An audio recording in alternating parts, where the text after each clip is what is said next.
Hi everyone, welcome to It's Your Money. I'm Joanne Morgano and I'm joined by my co-host Martin Salzman.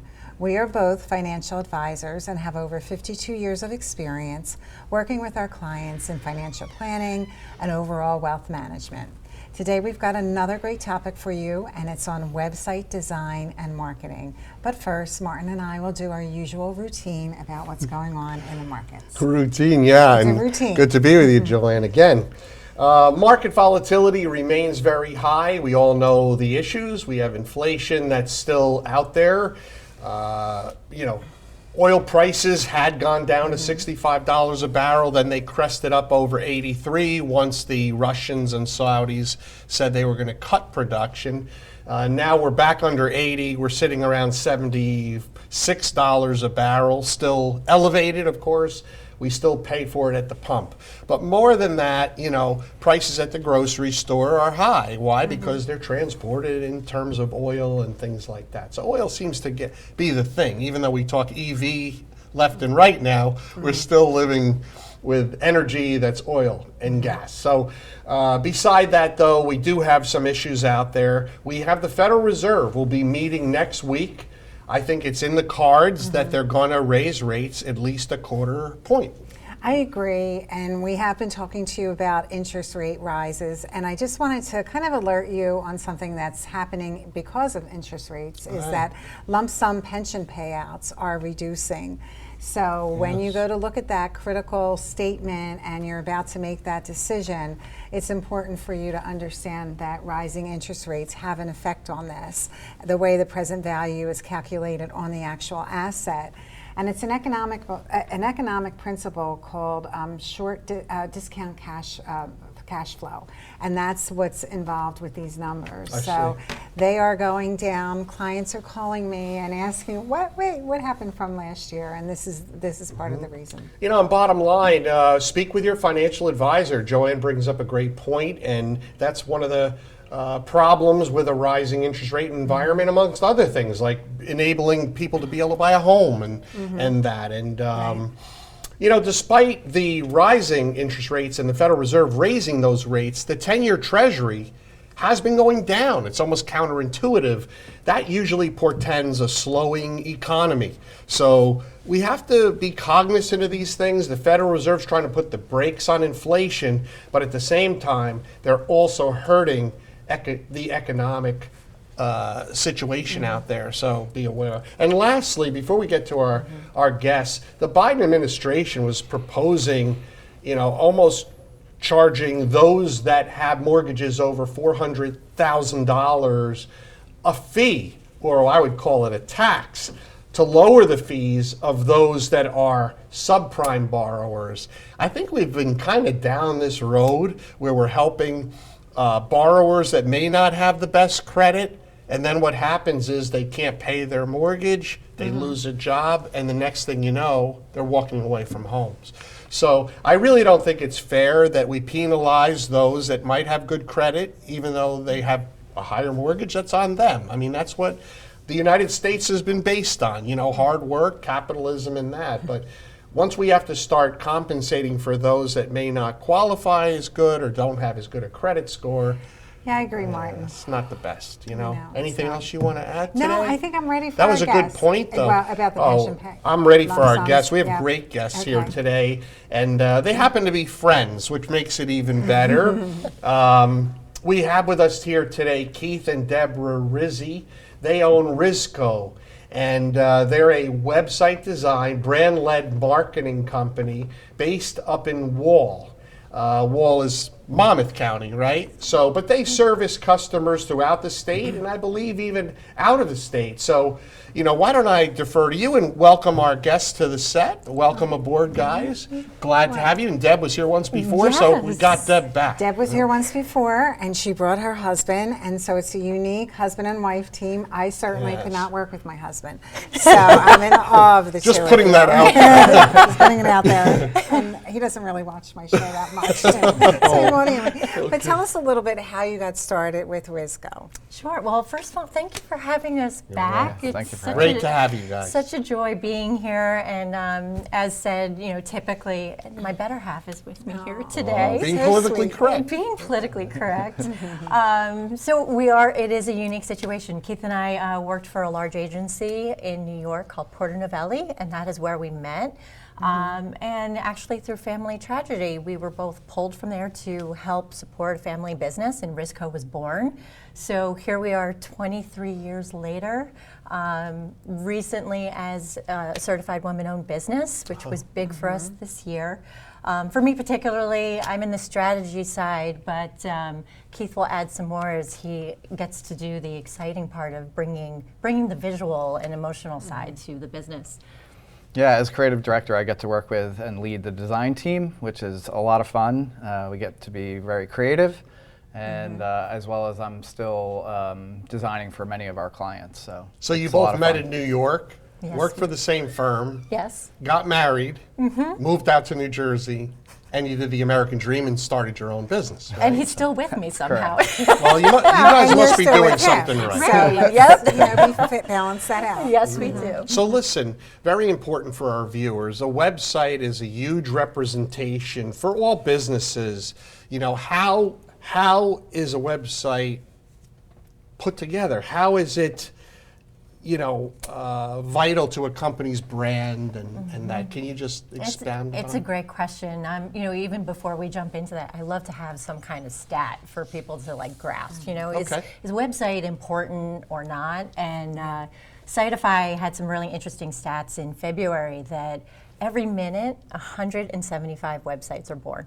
And on an annual basis, 252,000 websites worldwide are developed. So if that is enough to create a statement for how vital they are in our businesses, and the truth is that it's credibility and it's your 24/7 outlook.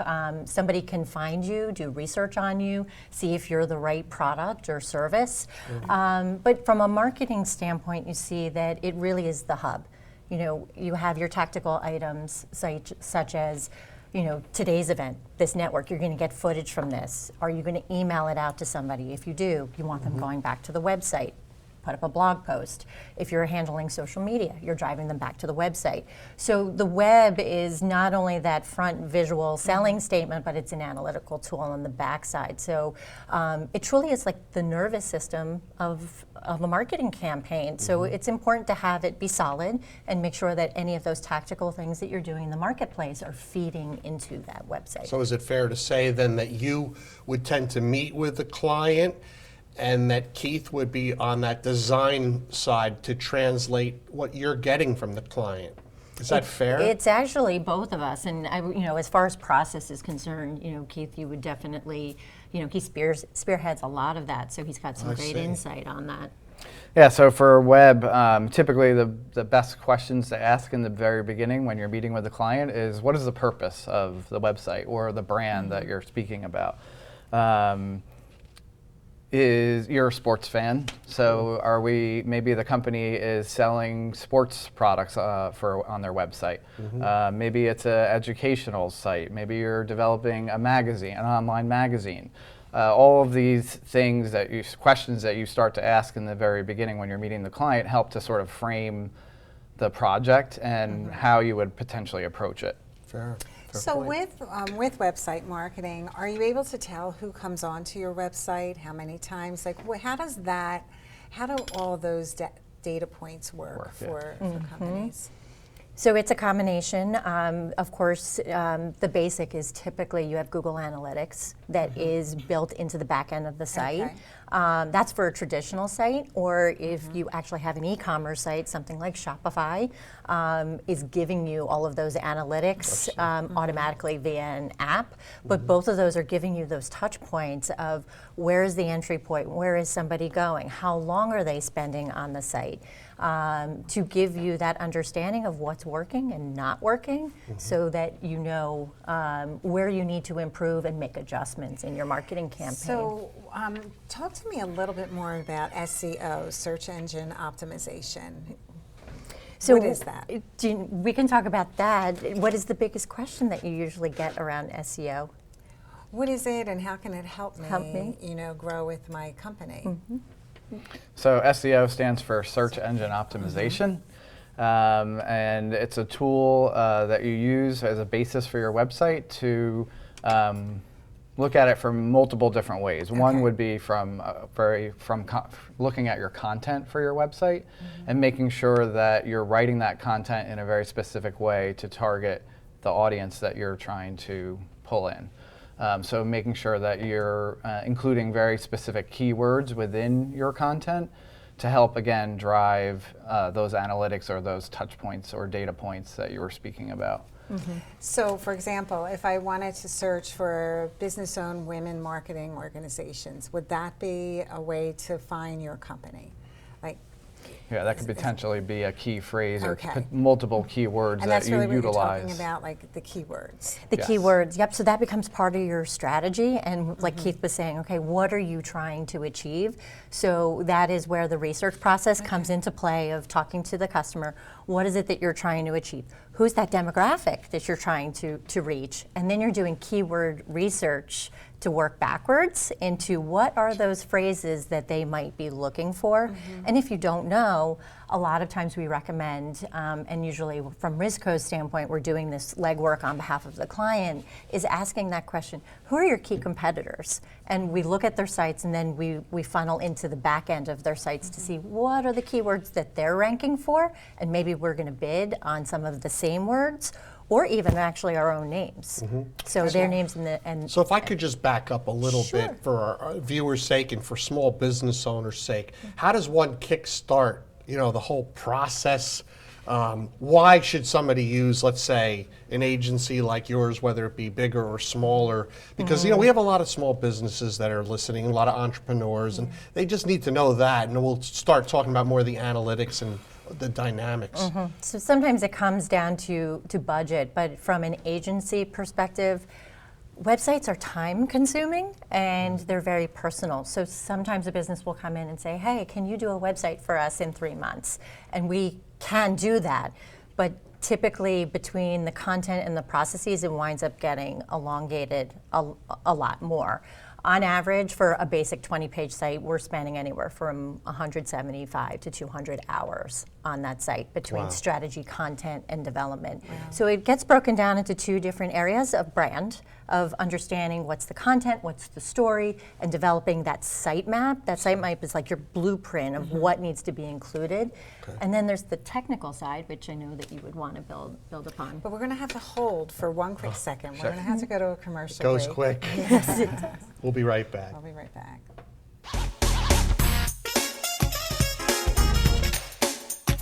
Hi, I'm Bob Hocherdle from Kings Road Brewing Company. I'm here to tell you about a brand new show on RVN television called Cooking with the King. Each week, we're going to taste and sample some of the best beers the Kings Road Brewing Company has to offer. And we're going to talk to area chefs and restaurant owners as we pair our beer with their signature dishes. We're going to teach you how to cook and eat like a king. Cheers.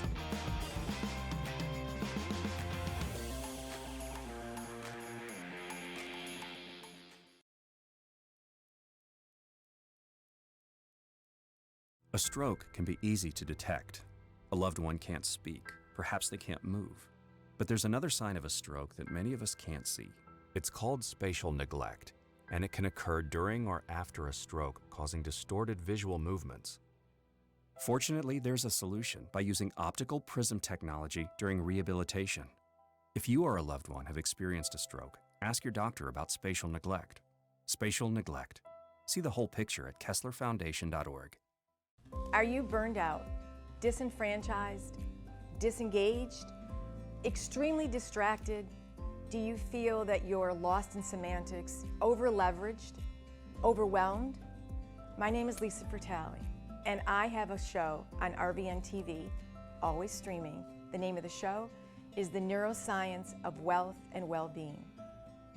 The intention of this show is to explain how you can get back to homeostasis, flow states, creativity. It's highly correlated with happiness and well-being. so you can get out of overwhelm, get out of burnout, not feel distracted, and get back to your life. You will hear from experts who will get you back on track so you can enjoy your life again. RVN TV, we're always streaming.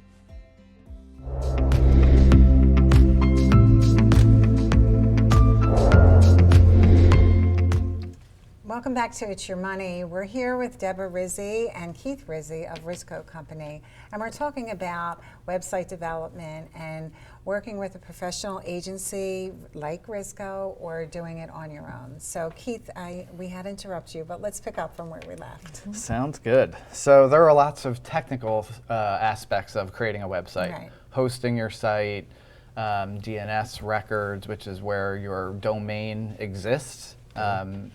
Typically that's with Network Solutions or GoDaddy. I'm sure you've all heard of both of those companies. There's also compliance when building out your site, talking about ADA compliance for people who may be hearing impaired or can't see. They have specific things built into their computers that allow them to do searches and visit websites just like we all do. And then as far as like what building platforms, like which platforms do customers usually want their sites to be built on? So at Rizzi, we typically use two platforms, WordPress as well as Shopify. Each one of those has its own unique aspects, and so you, from the beginning of the project, you would decide which avenue you may go. Shopify is very specific; it's an e-commerce platform, so typically you're selling an actual product versus WordPress. And then for the person who is maybe wanting to do it on their own, typically a Wix or Squarespace would be a great option for someone that would want to take up the project and do it yourself. How does, let's talk about this. How does Rizzi help clients with the content itself? Developing the content, making sure the content is really germane to what you're trying to do and trying to attract customers. At the end of the day, you want customers to look at your website, pick up the phone and call you or email you. Yes. How do you guys help with that? Content is key, and it definitely is that one item that sometimes paralyzes the projects, and the client knows what they want to say, and they can't get there potentially, but that is where Rizzi comes in as especially that marketing arm and with the brand expertise. And I touched on this earlier, is looking at the competition. It's creating the brand voice. What are the brand pillars? What are the differentiators that need to be conveyed through this site, and developing that story. So once you have that foundation in place, the rest of it falls into place rather easily. And also there's the tried and true method of being able to write it, but then actually proofing it on behalf of the customer and making sure that it's ironclad before it goes live. Okay. So with clients, I'm sure your consultative abilities help a lot, because I'm sure clients don't always know what they actually want. So I think that's a unique aspect of working with an organization like yours. How do you direct clients to do that? So it comes down to transparency and trust, because we've been there. It's 23 years of experience. And also too, you're getting many of the questions that are coming from a business owner. It's a time investment and it's a cost investment. Do I need to be doing this right now? Especially with the economy going up and down and being unsure.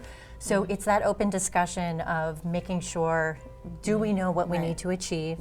And then also from a price point standpoint, get 3 quotes, look at 3 different people who feels the right fit, but then ask for a retainer or a payment plan so that you're spreading that out over a 6 to 10 month period, because a lot of times that's what it takes. In the past, when we were talking about content, I brought up the notion of a landing page, and I think you even said, "Well, how'd you know that?" Well, I know it because of my daughter. But I know that when people first click on a website, that becomes vital, right? The landing page, that it be attractive, that they can get an answer right then and there, right? Can you just comment on that? Yeah, I mean, from a design perspective, you're always thinking about, what is the main purpose of this page that your users are coming to, and what is the main message that you want them to get. And then on top of that, working CTAs, or what we call to actions, into the site so that the person understands, like, you want them to call your business and make that phone call and, reach out to you. So understanding what those CTAs should be is certainly key to preparing and developing the right site or landing page for your client. And if I can build upon that even more, when I was talking about nervous system earlier, so if somebody does go to that landing page and they fill out a form, we have the capability now that the website winds up activating a whole other automation. So you hear about CRMs like HubSpot, Salesforce that are very robust. So the website is that landing spot. Once it captures the information, it puts it directly into the CRM, and a lot of times in the marketing, it's activating an automated process of maybe a drip email campaign. So those landing pages and the site itself, it is a yin and yang of it comes in and then it's going back out again to try to cycle a customer I through. love your analogy of a website as a central nervous system. I mean, it really just kind of puts it all in place in our heads. Yeah. So how does the website work with social media?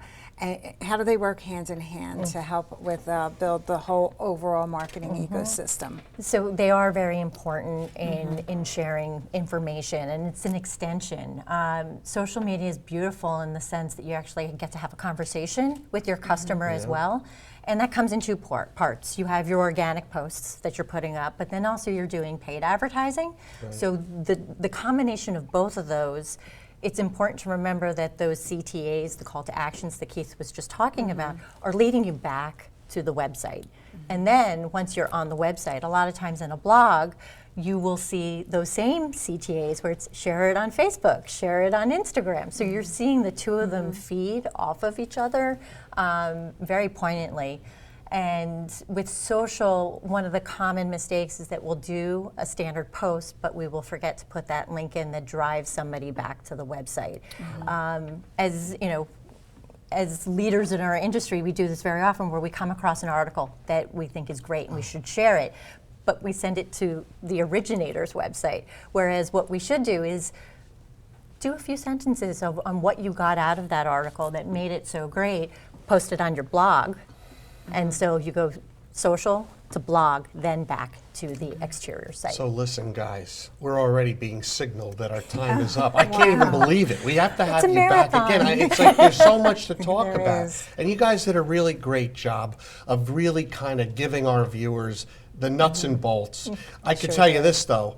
You got to use somebody like you. Even if they don't use you guys, you got to use a professional. There's so much to it. It's too much. It's too much. My tongue's hanging out just listening. And you'll fall behind your competitor if you don't do that. So you want to be ahead. Be ahead. Now listen, for those viewers that want to go a step further and you want to understand about the costs involved and particular things about your own business or website, you can call Keith or you could call Debra. So can you give us a contact phone number or website? Yeah, so of course, website. We're talking about websites, so why shouldn't we give you our web address?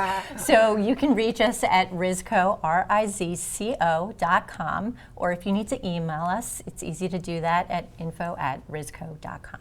And a phone number quick. 732-691-08.